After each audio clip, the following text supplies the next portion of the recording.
T. Hutch, it's a long time.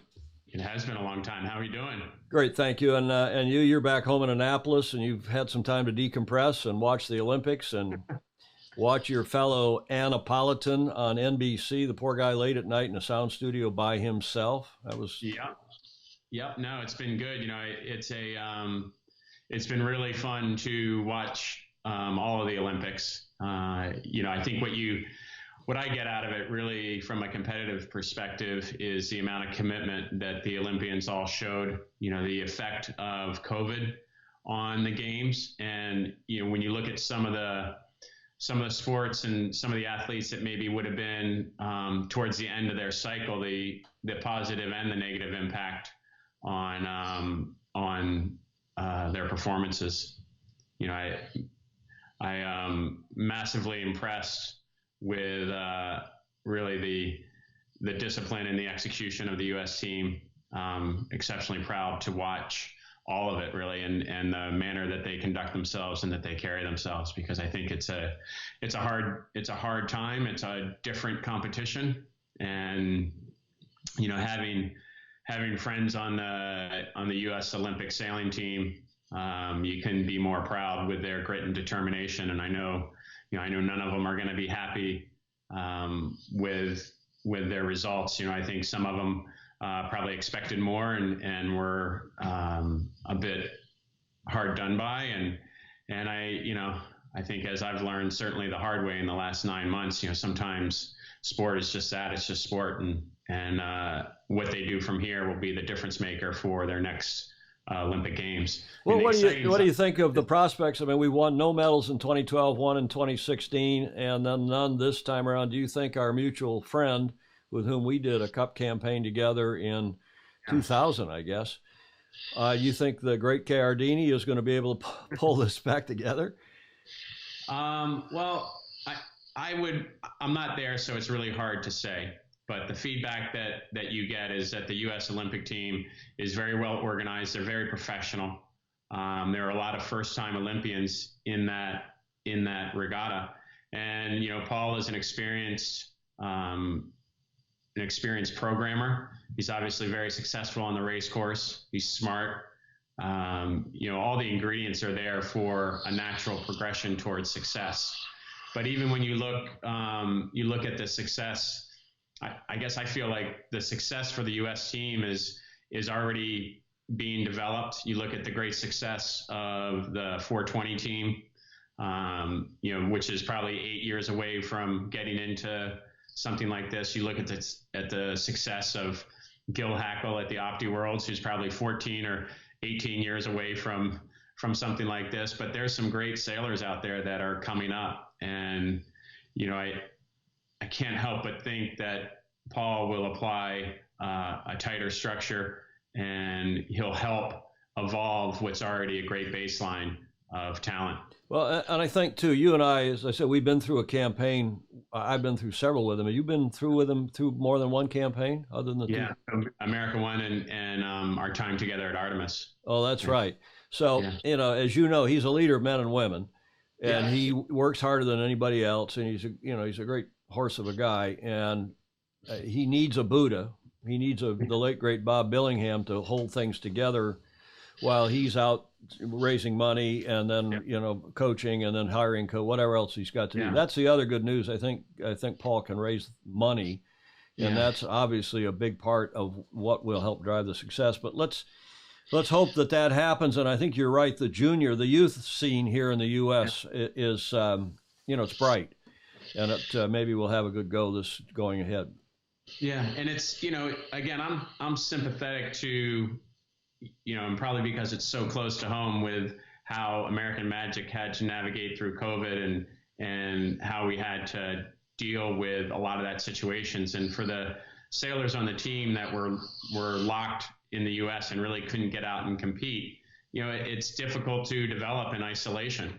And so I'm optimistic because I think there's some great sailors in that squad. And I also think that, the pathway for continual improvement and for development with Paul, he'll provide some great leadership to that. And that's, but you don't want to reinvent the wheel, because a lot of the pieces to the wheel are already in place. You just need to help it flourish.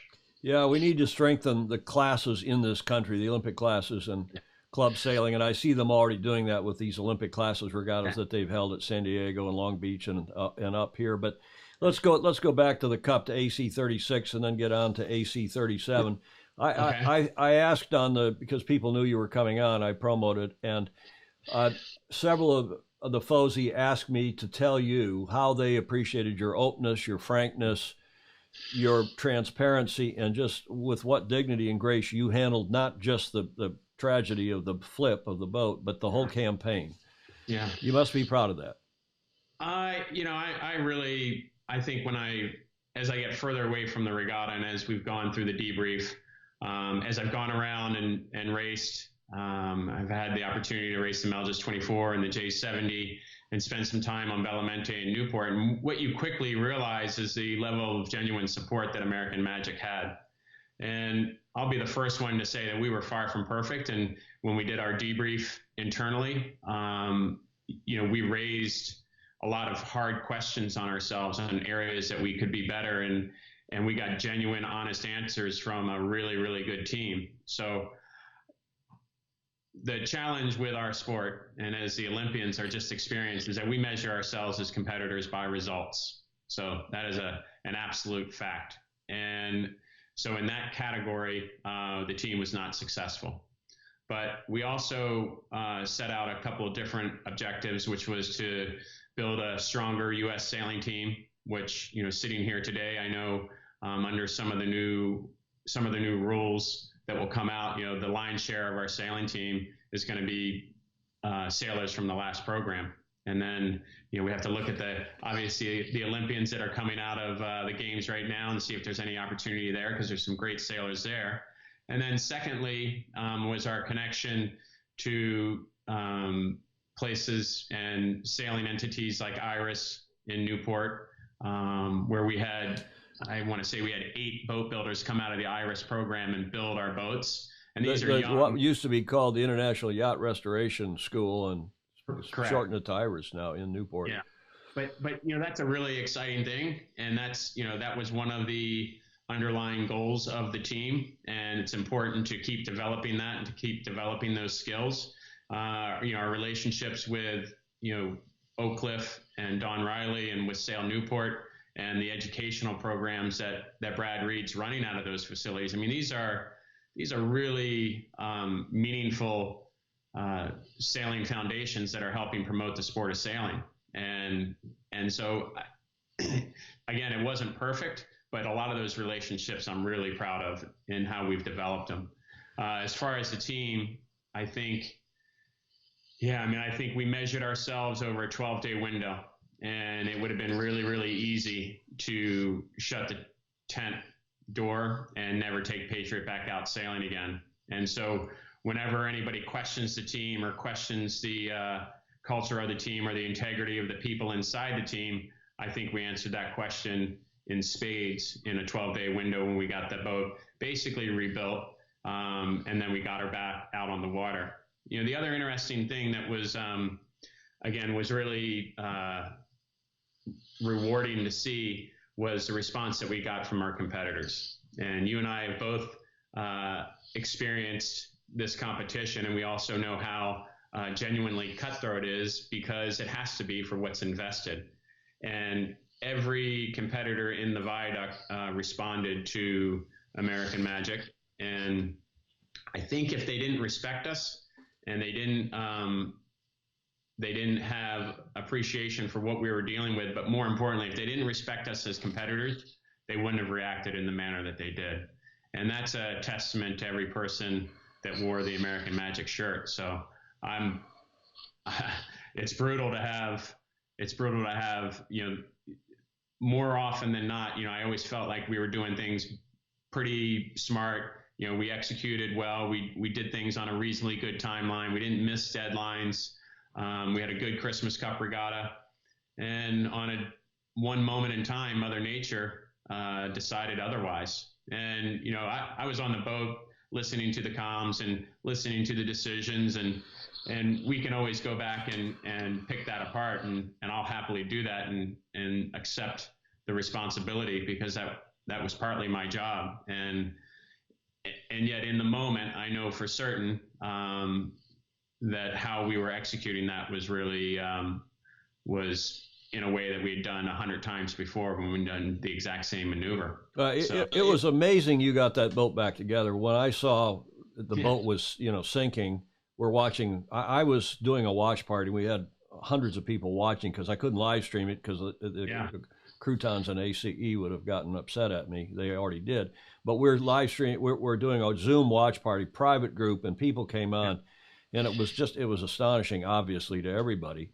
And we watched it as the Live Sail Die guys kept live out there on you.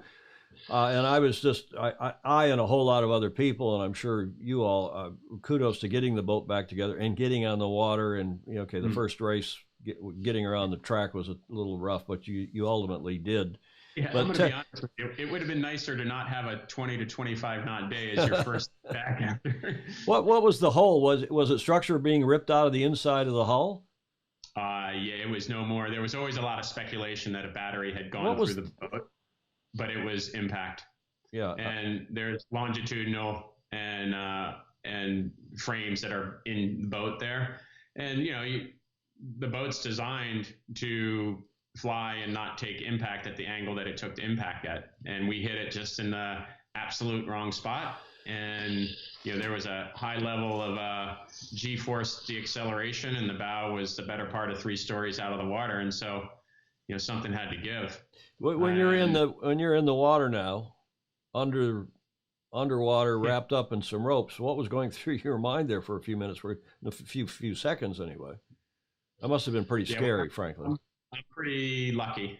I'm really lucky. Sicho and Cooper recognized that I was in a really compromised spot and that I was pinned underwater. And even though I had my air with me, it was a full harangue because I was, we'd practiced all these things, but in the moment, when the boat capsized, and because we had the hole there on the port side, straight away, everybody in that cockpit got pulled down. And it's something that even now is pretty raw, because I was sucked underwater and quickly started to panic and quickly started to take water in when I was trying to get air. And so, but fortunately I had some great teammates. And, so it's Cooper Dressler, you said, and who else? Yeah, Cooper and Sicho, who was our trimmer. As I was, as clear as day, I'm about 4 inches under the water and I can see the surface, but I'm basically taking in water because I had panicked. Did you take your air?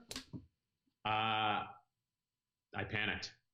Jeez. So, yeah. It must have been. I've only had one such moment in the Cup, and it was when Dennis's boat almost sank in, what was that, 95, and somehow, I'm on the chase boat as the rules advisor, and we got everybody on the boat. We had a bucket brigade, and I'm down below in foulies and boots that haven't been taped, and the water's rising. It looks like, and I'm thinking, geez, I got a kid that's not even 3 years old yet, my wife, and those thoughts must have been going through your mind too. Only in the aftermath. But as I said, I'm fortunate to be here today, fortunate to have the great support of those team members that were their knives were a little sharper than mine, and they were able to get me out, and we floated out underneath the mainsail, and away we went. Did they literally have to cut you out? Yeah, I'd gotten one side, but the other side, the side that was holding me underwater was the side that I couldn't get. Yikes. And so, it was, it's one of those things that we practiced that. We would, basically every month or so, we would put ourselves through the ringers doing some of these things, but nothing, I'll be better prepared if the opportunity ever faces itself again in the future. But at the same time, nothing prepares you, I don't think, for exactly that. Oh my goodness! Well, we knew that it was problematic, but you'd played it down and quite rightly in the face of the whole big picture and doing and I must say we all marveled at how well you handled that press conference. I guess it was the next day, the stuff at night at the base. But let's don't dwell on that. Let's talk about the future. You put together a terrific team, a lot of people, a lot of money, and now we've learned here, much to my utter astonishment. I don't know what our club, this New York Yacht Club, is thinking, that they would give up the assets, the experience, and all the other all the IP and so on that has accrued to American Magic. But you have American Magic, you and your owners, backers, and I assume that's happened, Doug. And whether or not Mr. Penske goes forward or not, we don't have to speculate on that. But you're out shopping for another club now? Well, actually, what we're doing right now, I mean, I would say that I'm a proud member of the New York Yacht Club. I've been a member since 1995, and as always in the America's Cup, it's to represent the history of the New York Yacht Club. You know, not a lot of sailors get that opportunity, and we took that responsibility very seriously. The door is always open with the New York Yacht Club, and in the same breath, American Magic has to move forward to secure the right design team, to secure the right build facility, the right production, the right sailing group. And so that's really what we're focused on. You know, we're pretty far away from having to enter the regatta, and you know, the club component of that obviously has a requirement from the deed of gift that we have to meet. But I think our focus right now is understanding the rules of engagement for AC 37. We've been working away in the background in improving the science behind Patriot, and making sure that when we get to a spot where we're building our next generation boat for AC 37, that we have a clearer and higher level understanding of the boat. But that component, that doesn't just happen. You know, that is a learned process. When we started AC 36, we used the mule as really our development. And in my mind, as we go forward into AC 37, the virtual boat that we develop and the science around that virtual boat needs to go to a higher level. It's easy to sit here and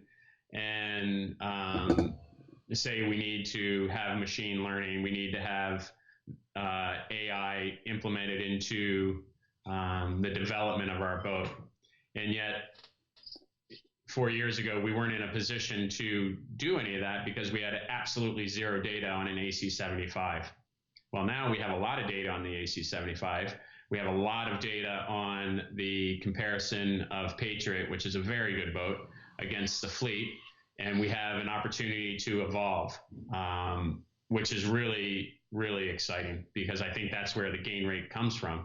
You know, recognizing that the Defender, who you can give nothing but high compliments to, the Defender has been working on their development of their virtual boats for the better part of 13 years.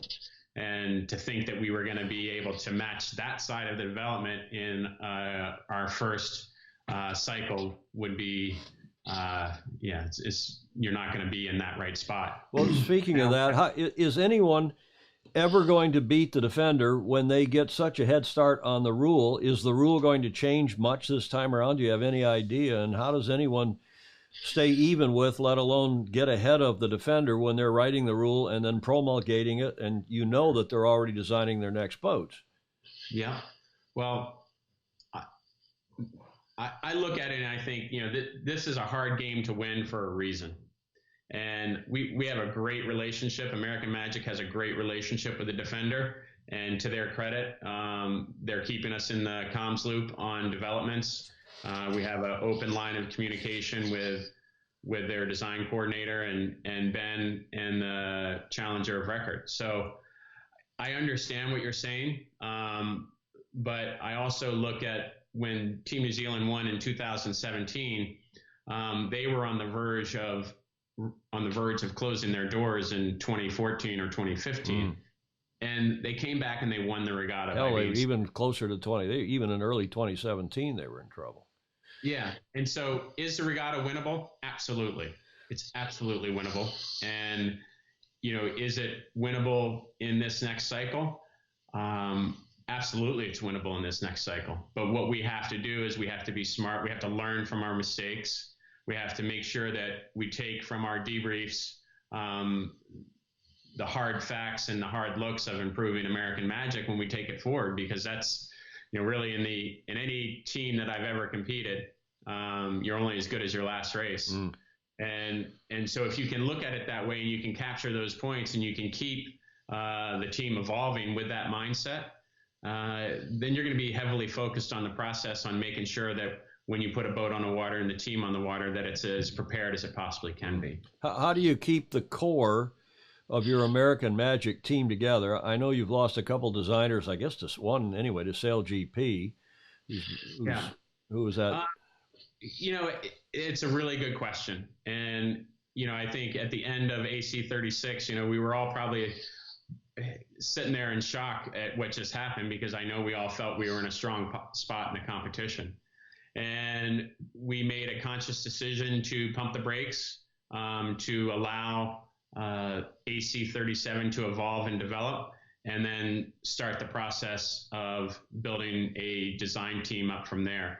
And in the back of our minds, we have to be mindful of what the actual end goal of the team outside of winning the America's Cup is. We have to continue to re-engage U.S. designers and U.S. manufacturers, and take the necessary steps to not only build a strong America's Cup winning team, but help develop the rest of the sport in our country.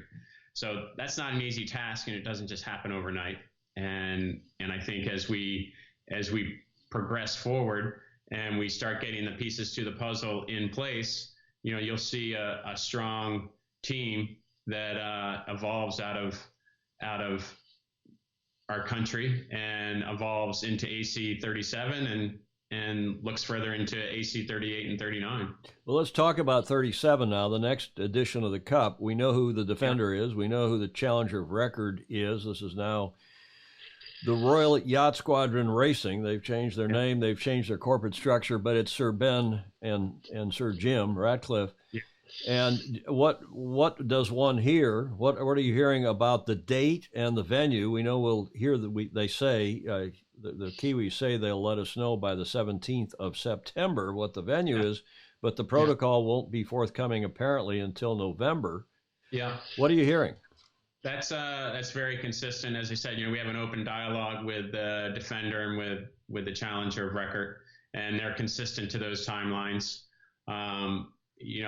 I track the news as best I possibly can in all the venues that they've shortlisted, and I probably intentionally I stand clear a little bit of putting too much pressure on the defender to answer these questions in stone, because it's just they're working through it. Well, and they can't. I mean, as Grant has said, and I've been in that part of the game a lot over the last, well, I hate to admit how long it's been, but 40 plus years.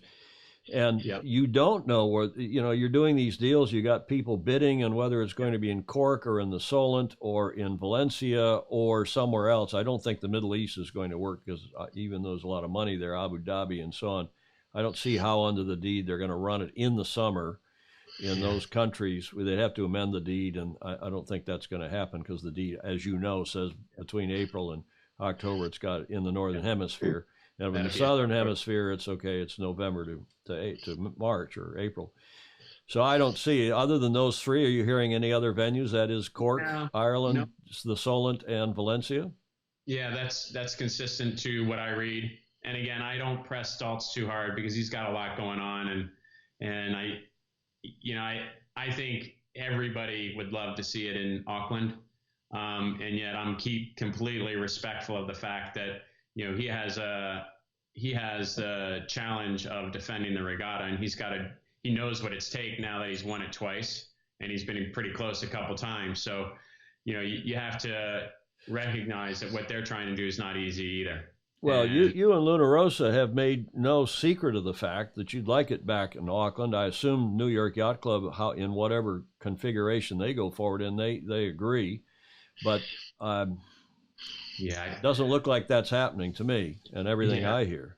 Yeah, I can only speak for us. It's I'm sympathetic to it all. So I think much in the same manner that we did last time, when they get to a spot that they can let us know, they'll tell us.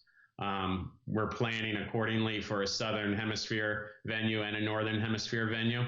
And, you know, that as you read the papers and as you gain a flavor for things, I mean, what you're saying is probably pretty accurate, that, you know, the chances of it staying in Auckland are small. But I also know that the government of New Zealand, they've invested a lot, and as has every person that worked inside Team New Zealand, you know, they invest a lot too, and so they want to win the regatta. And, you know, I'm confident that whatever comes out of that, Daltz will do what helps their team be the most competitive, because that's his responsibility and it's the right thing to do. And if that can fit in the infrastructure of New Zealand and everybody can win, well, that would be great too. But we're not holding our breath about it being in New Zealand next year. I'm going to just keep our heads down and keep chipping along at doing what we know we can do and have to develop, because they are really good competitors. Luna Rossa is really good. You know, Ben's obviously really good, as you rightfully pointed out. You know, some of our designers have gone to work for Team Ineos, and you know, it's one of those things that you can't fault any of them, because it's a great opportunity and, you know, it's going to be a great team. So to work in those environments, you know, it's nothing but pure adrenaline when you get the opportunity to go and work inside one of these teams. Well, let's talk about, okay, we don't know the venue. I think we've got a pretty good idea of the finalists, meaning, again, Cork, Ireland. And, you know, our old friend Marcus Hutchinson and other people who live up there say not a snowball's chance in hell. I still think the Solent is going to win out, but we shall see. Valencia obviously could do it, but the mayor doesn't want it there. The mayor said so. They're still paying the bills from 2007 and 2010. But again, we shall see. What's the date, Terry? What do you think the date will be? 2023? No, I think it's 24. And I think it's 24. Even though it's an Olympic year. Yeah, but the Olympics are later in the year, and I think it's 24, and they'll, in any one of those venues, if it's in New Zealand, then we know it'll be March. And if it's in the Northern Hemisphere, you know, in 2007, we were finished July 2nd. Yeah. And so in 2024, if you're wrapping things up by the end of June, you know, there's no conflict with the Olympics. So you think 24, not 23. And I assume you are assured, based on what you're saying here, that it's going to be a multi-challenger event. It's not going to just be a one-on-one between the defender and the challenger record. You know what they say about assumptions. Okay, yeah. Well, what Malin Burnham says about assumptions. Yeah. I am confident in the challenger record, and I'm confident in the defender, and I think they have a good long-term view to this. So. You don't think there could be a one-on-one? Well, okay, I'm not going to put you on the. But I still think they're headed for a one-on-one, and then after that, they're going to try to swing some sort of a deal where they start moving it around to venues. I think you got a big wooden spoon. No, I'm not stirring. I'm hearing. Well, you know, one hears, and so far, in the 4 years I've been doing this show, this is show number 444, by the way. I don't know if that's good luck or bad luck for you or me, but. And you've been on a handful of times, and I appreciate it. I know you're busy. I don't want to keep you too much longer. But so you're thinking 2024, multiple challengers, one of those three venues, and the same boat. But what mods do you think are going to come to that boat? Yeah, I mean, we've had a couple discussions with. We had one good defender and challenger meeting from AC36 in early June, that all the feedback was taken and received. And you know, I have communications with both teams about the rules. But I'm not going to go into too much detail, because I think it's, you know, at this point, it's still, until we see it in writing, you know, we got to give those guys a little bit of space to evolve their thinking and what they think the rules are. More stored energy and fewer bodies on board? It's probably a pretty logical progression. I mean, I think if you look at the Sail GP boats, you know, they do a pretty nice job with the battery power and the grinders really just trimming the mainsail. So, we'll have to wait and see a little bit. But, the one thing I can say out of that Challenger meeting is that all the teams were aligned in what was being discussed with Team New Zealand. So I'm confident that the direction that they're headed is a good one. What about Ineos specifically, the Challenger of record? One hears that their design team has been eased, to put it politely, and that the Ineos F1 team is going to take a much bigger role, that because Ineos, as you know now, owns a good chunk of the Ineos. Ineos, they were sponsoring it. Now they're a part owner of the Ineos Mercedes F1 team, and you had some designers go over to Ineos. Yeah. And Nick Holroyd specifically, where is he, do you think? I don't know. That's probably, in all fairness, that's probably a question for Team Ineos. I've been pretty, as I said earlier, I'm pretty heads down trying to make sure that we get all the pieces to our puzzle in place, and we're making great strides there. And, in the coming months, when we meet a couple milestones of understanding the venue and understanding the protocol, when we meet those milestones and see those as fair competitions, then we'll make our decisions. But, right now we're planning on AC37 until otherwise told. And you're sailing with Hap Fouth on his 72. You're sailing with Doug in the Quantum group. Yeah. No, it's been really good. Like I was saying, I had the opportunity when I got back to do, I got back in the first couple of weeks I was home. I went and sailed in Charleston with Bora on the Melges 24, which was great. And then did my own J70 program for for a couple local regattas in the North Americans, and then went and did Bellamente and Block Island and New York Yacht Club Annual and the Leukemia Cup. And then actually just got done doing some J70 sailing with Joel Roning, which was really good. What you quickly realize is, the America's Cup is such a unique regatta because you kind of have to get, the sailing is one part of it. But if your sailing's really, really good, but your boat's slow, you don't win the regatta. But if your boat's fast and you sail it poorly, you don't win the regatta. If your management structure is not right, if your production and your shore team aren't right, there's so many pieces to the puzzle that if you don't get each one of them somewhat right, then there's a reasonable chance that you don't win the regatta. And I think that's the exciting thing about American Magic and where we are and where we're headed, is there were a lot of pieces to our puzzle that were right. And I know the sailors, myself included, feel the sting of what happened, and as we should, because, when it gets to that part of the competition, we have to carry our weight. And in the same breath, we learn from that. And when we develop the next team to go and race in AC75, we'll take those lessons forward. And, we definitely learned the hard way. Well, one last question, then I will let you go. But how about our friends at Luna Rossa Prata Pirelli? I haven't heard peep from them, and I do stay in touch with a couple of their team members, and they seem to be very quiet, and things are very much up in the air. Yeah, I don't really know. Max and I have traded voice messages for the last 2 months, and we never seem to be able to connect. But from 10,000 feet, there's a brand and a team that you can give nothing but compliments to in how they performed in AC36.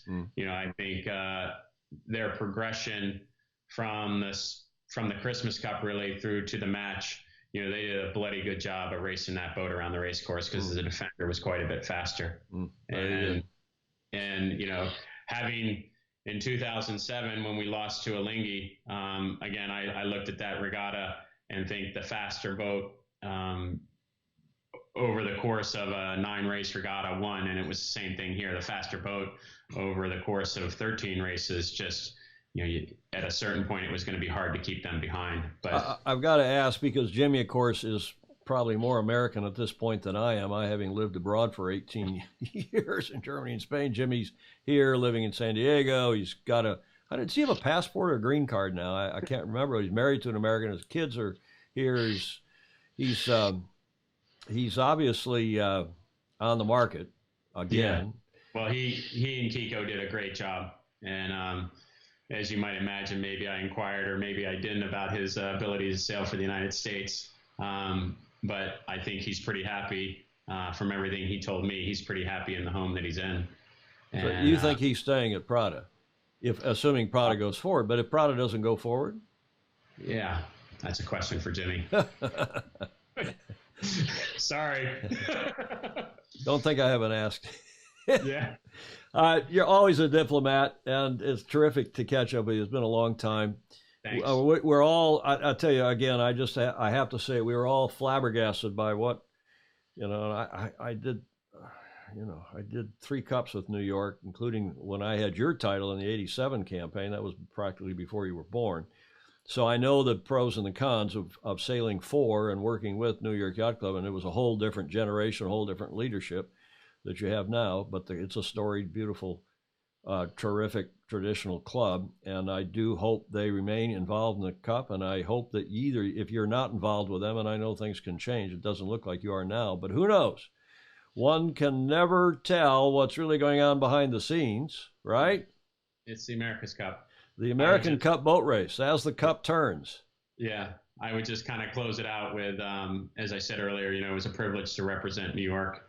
American Magic's door will never close to anything like that or an institution like that because of the history and the legacy the club has in the sport. And I take representing which side is it? I took that representing very seriously, and I take representing that very seriously. Well, you had a great group of sponsors. You had Helly Hansen and you had Airbus, and who else of yours? I mean, I've got one of them here. Where's my camera here? But yeah, there you go. You had a bunch of great sponsors, and to say nothing of Mr. Penske and Hap Fouth and Doug DeVos, and I hope they stay with you. And if they do go forward in the Cup. Yeah, we're very fortunate to have Hap and Doug and Roger's advice. We had an outstanding catch up with Roger a couple months ago, and I mean the man, he is a consummate professional. He's a great role model and mentor for all of us because he is smarter than certainly I am, and his ability to understand and process and digest and his willingness to help was just incredible. And the neatest thing about him is it was all, it all started as a handshake deal with him and Hap. And I think there's a great lesson for certainly my generation and the generations behind us of how we can conduct ourselves and work by our word and just do what we say we're going to do. And, both him and Doug and Hap, they're unique in their ways. And, quite honestly, I couldn't be luckier, regardless of what goes on going forward with American Magic and how we manage AC37 and beyond. Having their support is you can never be thankful enough. Terry, I'm thankful. Thank you very much for coming on. Best wishes. Thanks, have a great rest of your summer, and we'll talk soon. All right. Take care. Ciao. Bye. Bye. Okay, we're off.